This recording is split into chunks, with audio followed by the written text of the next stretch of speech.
You are now entering the ground floor, part of the original structure of the White House.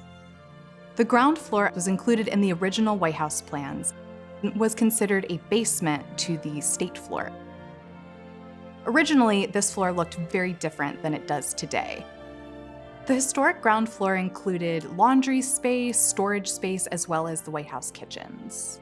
The ground floor originally housed most of the enslaved and domestic servants for the White House, and they lived on this floor in extremely dark, damp, and even rodent-infested conditions, and the space was considered to have extreme temperature disparities. Throughout the 19th century, improvements were gradually made to the basement floor, and it included a plumbing system and a heating system and furnace. Starting at the 20th century with the 1902 Roosevelt administration reconstruction of the White House, the ground floor transformed into a series of coat rooms and powder rooms, and then later on was transformed into a series of display rooms, which now exist today. In addition to the White House Library, there's also the White House China Room, as well as the Vermeil Room, which houses a fantastic collection of vermeil or gilded silver, which was added to the White House during the Dwight D. Eisenhower administration.